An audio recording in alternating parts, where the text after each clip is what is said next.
everyone, welcome back to a new episode of the Heartpanorama podcast. I'm your host Michelle, and this episode kicks off the season's last topic block, which is music. Today I'm going to tell you what music means to me personally and talk about my favorite music. Quick disclaimer, as always, any mentions of brands, products, or services in this podcast are only included for discussion purposes and are not paid or sponsored. Before we start, I'd like to mention something a bit off topic. I'd like to encourage you to support the Black Lives Matter movement. Find ways to help at blacklivesmatters.card.co. I will put the link in the description below. Even if you aren't financially able to donate, you can still sign petitions and help spread awareness. Thank you to those who help make this world a better place for everyone regardless their skin color. And now, without further ado, let's dive into today's topic. Let me start with what music means to me. In order to understand what music really means to me, I think it'd be helpful if I tell you a bit about my upbringing. So both my grandma on my mother's side and my father were professional singers.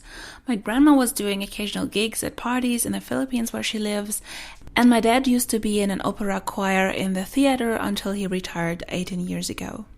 Seeing as my family has been quite musically involved, I think it's natural that I've developed such a love for music. I can't really remember when I started singing, but it was definitely already from a very early age. I have home videos of me singing when I was about 4 or 5 years old. When I was 7, my dad's best friend started giving me piano lessons, and he would come by up to 3 times a week to teach me mostly classical, but occasionally also more modern pieces. Initially, I took piano lessons because my dad wanted me to learn how to properly concentrate, just like my siblings, but somehow I got so attached to the piano that I kept playing. At 15, my dad gave me a few singing lessons so I could learn the basics of a proper singing technique. When I was 16, I started writing my own songs. I won't go into detail here yet because I'd like to tell you that story in the next podcast episode. However, as I wanted to be able to play another instrument to accompany my singing, I learned playing the guitar at 17. So there you have a quick summary of my musical education, and you probably can see what a huge part music has already been playing in my life right from the beginning. Aside from being surrounded by music all the time, why is music so important to me? Well, I need music in my everyday life for so many reasons. It helps me control my moods depending on whether I'm happy, sad, or angry. I tend to listen to different kind of songs. You might have come across the term mood management in this context. Also, it's a great stress relief, especially playing music instead of just listening helps me calm down. I've also read that music can reduce your blood pressure and is physically good for your heart. And then it also helps me concentrate. Sometimes I find myself playing the piano or the guitar and just pondering about random things in my life. This might sound weird, but it's really helpful. In fact, while writing my notes for this podcast, I was playing chords on my guitar. Listening to calm instrumental music is also very helpful when you're studying, for example. I used to do that when I was still at uni.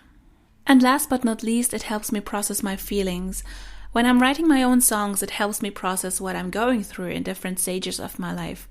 I think it's similar to artists who are processing their feelings through drawing or people who write poems. In a way, a song is also a poem, but accompanied by a melody. I actually noticed that when I haven't played or listened to music in several days in a row, I tend to be irritated more easily.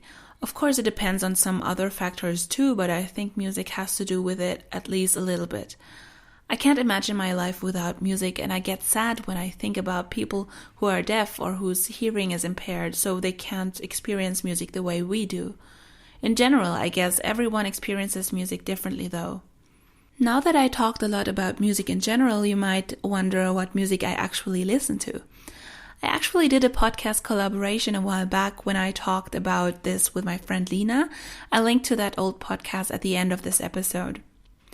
So since my dad's work was more in the classical genre and I was also playing mostly classical music on the piano, I was more used to classical music, especially when I was younger. I remember my friend from elementary school used to come over and we were choosing a song to listen to on the radio, and I wanted to hear the classical music and was convinced that any other kind of music wasn't proper music. And looking back, this was actually quite funny. Imagine an 8-year-old refusing to listen to pop music. My mom is more into pop music and she knows all the popular songs from the 70s and 80s. Like when I come across music that is classified as iconic by many people and I'd never heard of it before, she probably knows it. I think when I was about 9 or 10 years old, I started listening to more pop music, but was still influenced by my mom's music taste. When I was 12 to 14 years old, I finally started looking for my own sort of music. And now you might laugh, but I'm not kidding when I tell you that High School Musical played a big role in my music endeavors as a teenager. I somehow started out listening to the actors' solo albums and found associated artists from there. I pretty much still listen to the same singers as I did 10 years ago, but over the years they have developed their style of their music, and along with that I kind of developed my music taste as well.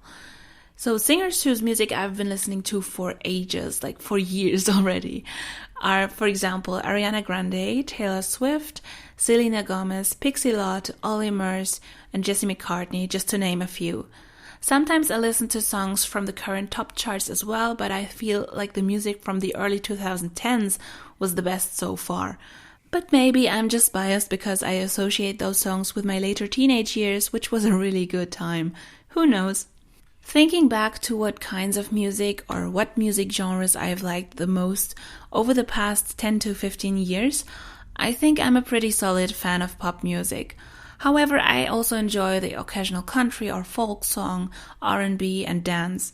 In fact, I enjoy a wide range of genres, but I can definitely exclude metal or heavy metal. And I'm also not really a fan of rap.